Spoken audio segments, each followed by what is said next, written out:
हरे कृष्णा, राधे राधे। वृंदा देवी दासी के चैनल में आप सबका स्वागत है। आज हम फिर से लड्डू गोपाल जी का एक चमत्कार लेकर, लड्डू गोपाल जी का एक सुंदर सा लीला लेकर आ गए हैं। आज की लीला सुनकर आपके भी रोंगटे खड़े हो जाएंगे। बरसों से एक कुएं के अंदर पड़े हुए लड्डू गोपाल जी पूरे गांव वालों को बोलने लगे, हमें यहाँ से ले चलो, हमें यहाँ से ले चलो। तभी एक साहसी औरत उतर गई खुद कुएं में लड्डू गोपाल जी को लेने। तो चलिए आज का वीडियो स्टार्ट करते हैं। आज का वीडियो बहुत इंटरेस्टिंग है। Let's start.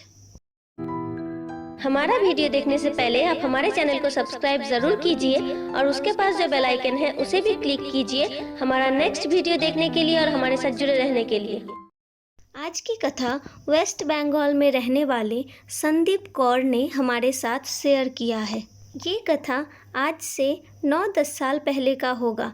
तब संदीप जी बहुत छोटे थे। उनके घर पर एक कृष्ण मंदिर है जहाँ पर एक पुजारी पूजा किया करते थे। पुजारी जी बहुत ही कृष्ण भाव में, भक्ति में हमेशा डूबे रहते थे।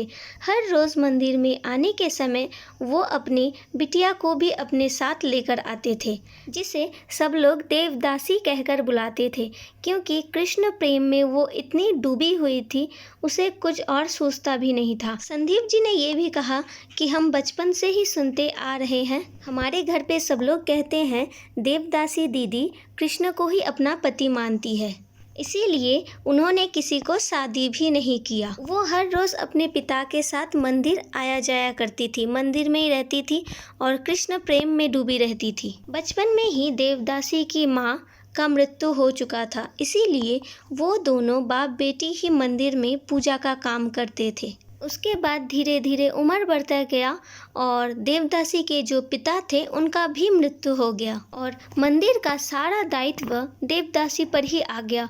वो मंदिर में ही रहती और मंदिर में कृष्ण का सेवा करती। मंदिर में बस कृष्ण भगवान का ही विग्रह था। संदीप जी ने कहा कि देवदासी दीदी को हमें बहुत अच्छा लगता था, क्योंकि वो हमेशा कृष्ण पूजा में ही डूबी रहती थी। हमेशा कृष्ण को स्नान कराना, श्रृंगार कराना, फूलों का माला पहनाना, कभी उनका माला बनाना, ये सब में ही डूबी रहती थी। और दीदी काम करते करते कृष्ण का बहुत सारा कहानी भी हमें सुनाया करती थी, इसीलिए दीदी हमें बहुत पसंद थी। एक दिन अचानक से हमने दीदी को पूछा, अच्छा दीदी, आप कृष्ण को इतना प्रेम क्यों करते हो, वो कौन लगते हैं आपके?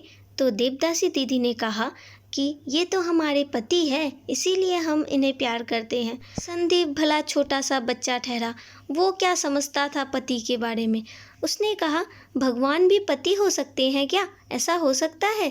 तब देवदासी ने कहा, हाँ, जैसे कि तुम हमारे भाई हो वैसे भगवान हमारे पति हैं, और इसीलिए तो वो लल्ला के रूप में हमारे पास नहीं आए, नहीं तो वो बाल स्वरूप लड्डू गोपाल जी हमें ही मिलते। ये बात सुनते ही संदीप जी को और भी आग्रह हो गया। उन्होंने कहा, बाल स्वरूप लड्डू गोपाल जी, ये क्या होते हैं दीदी? ऐसा लड्डू गोपाल जी तो हमने कभी नहीं देखा, ना कि हमने उनके बारे में कुछ सुना। तब देवदासी जी उनके साथ घटी लीला को वर्णन करने लगी। उन्होंने संदीप जी से कहा, अरे भाई, तुम्हें पता है ना कि हमारा जो मिट्टी का घर था वो टूट गया था? तो संदीप जी ने कहा, हाँ हाँ, हमें पता है दीदी, तो आपने रिपेयरिंग नहीं किया क्या घर का?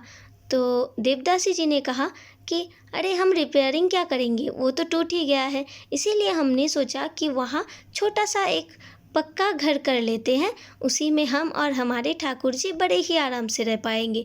यही सोचकर हम वहाँ घर बनाने लगे थे। जहाँ हम घर बना रहे थे उसके थोड़ी ही दूर में एक कुआं था, जिसमें बिल्कुल भी पानी नहीं था। तो हमने सोचा घर के खुदाई के साथ साथ उस कुएं को भी खुदाई कर लेते हैं। घर के पास अगर पानी आ जाएगा तो पानी का समस्या भी नहीं होगा। घर का खुदाई कंप्लीट हो गया और हमारा जो छोटा सा घर हम बना रहे थे वो भी कंप्लीट हो गया। अभी तो हम उसी घर में रहते हैं। घर का काम खत्म करने के बाद उन वर्कर को हमने बताया था कि आप थोड़ा वो जो पास का कुआं है उसमें भी खुदाई कर देना, अगर पानी निकल जाए तो हमारा ही मजा होगा, पानी के लिए हमें कहीं भटकना नहीं पड़ेगा। तो इसीलिए वो लोग कुएं को खोद रहे थे। उनका भी काम खत्म हो गया। हम भी रोज की तरह मंदिर आ गए। 2-4 दिन से मंदिर में बहुत उत्सव चल रहा था, तो हम घर भी वापस नहीं जा पाए। और जब हम 4 दिन बाद घर वापस गए तो हमें एक कथा सुनने को मिला। देवदासी बहुत ही सरल स्वभाव की थी, इसीलिए गांव वाले उसे बहुत पसंद करते थे और प्यार भी बहुत करते थे। घर पहुंचते ही गांव वालों ने उन्हें कहा, अरे तू तो 4 दिन से घर नहीं आई, पता है क्या क्या हुआ? तो देवदासी ने एक मीठा सा हंसी हंसकर कहा, क्या हुआ? पता है, तूने जब से वो कुएं को खोदा है तब से बस कुएं के अंदर से एक आवाज़ आ रहा है, मुझे यहाँ से ले चलो, मुझे यहाँ से ले चलो। उसकी आवाज़ बहुत करुण थी, लेकिन क्या करे, कुआं कितना गंभीर था, कोई भी उतरने वाला नहीं था। इन 4 दिन से जो भी कुएं के पास से जा रहा है उसी को ये आवाज़ सुनाई दे रहा है कि मुझे यहाँ से ले जाओ, मुझे यहाँ से ले जाओ। ऐसे ही तेरी पड़ोसी जो है ना, वो पड़ोसन भी वहाँ से ही गुजर रही थी, तभी उसे सुनाई दिया कि मुझे यहाँ से ले जाओ। अरे मत पूछ, वो तो कितनी साहसी निकली, वो खुद ही कुएं में उतर गई। उतना गंभीर कुआं, फिर भी उसे डर नहीं लगा। हम लोग सब थे, पर कुएं में उतरने के लिए भी तो साहस की ज़रूरत है ना। वो खुद उतर गई और पता है क्या लेकर उठकर आई? एक लड्डू गोपाल जी का सुंदर सा विग्रह। बहुत दिन कुएं में पड़े रहकर काले पड़ गए थे, लेकिन उनका चेहरा बहुत मीठा था। अभी तो वो उसे घर पर लेकर गई है और बहुत अच्छे से उसका सेवा कर रही है। जा जा, तू भी दर्शन करके आ। गांव के सारे लोगों ने उस लड्डू गोपाल जी का दर्शन किया है। देवदासी जी उनके घर गई थी और उनसे लड्डू गोपाल जी को लेने का आग्रह भी उन्होंने किया था, लेकिन उनकी पड़ोसी ने उन्हें कहा कि ठाकुर जी हमसे सेवा लेना चाहते हैं, इसीलिए वो हमें मिले। अगर वो आपसे सेवा लेना चाहते तो जब आप कुआं खोद रहे थे तभी आप उन्हें पा सकते थे, लेकिन तब तो आपने उन्हें नहीं पाया ना। इसका मतलब तो यही हुआ ठाकुर जी हमसे सेवा लेना चाहते हैं। इन बातों में देवदासी जी को बिल्कुल भी दुख नहीं हुआ। उन्हें कोई पछतावा भी नहीं था कि हमें लड्डू गोपाल जी नहीं मिले।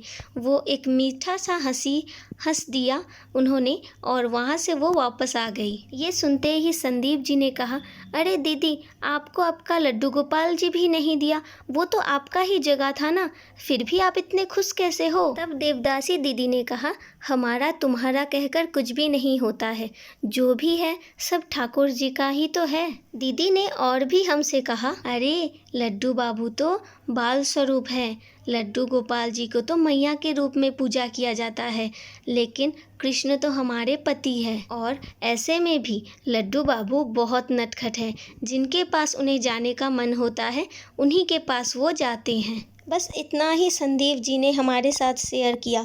उसके बाद उन्होंने कहा, दीदी का इन सब बात हमें तब समझ में नहीं आया था, लेकिन अब हम बहुत बड़े हो चुके हैं और दीदी का उन सब बात भी हमें समझ में आ गया है। दीदी हमेशा हमें लड्डू गोपाल जी का, भगवान कृष्ण का एक एक लीला बताती रहती थी।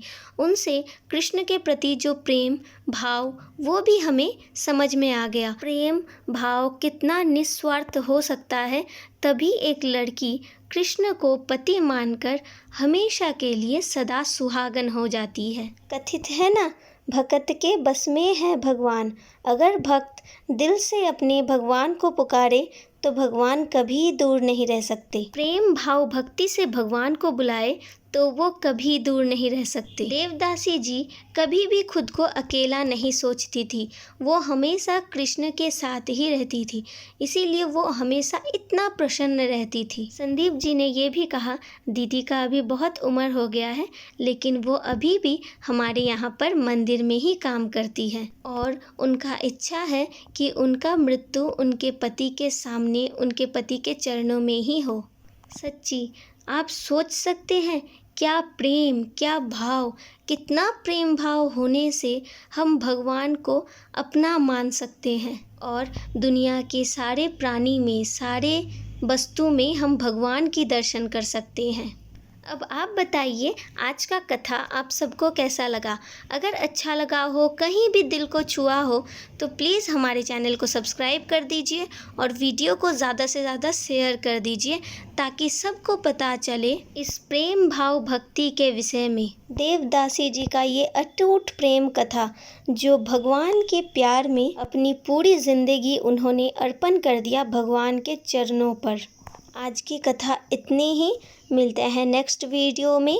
भगवान की कृपा से आप अपने लड्डू गोपाल जी के साथ, अपने परिवार के साथ ऐसे ही हंसते रहें, खेलते रहें।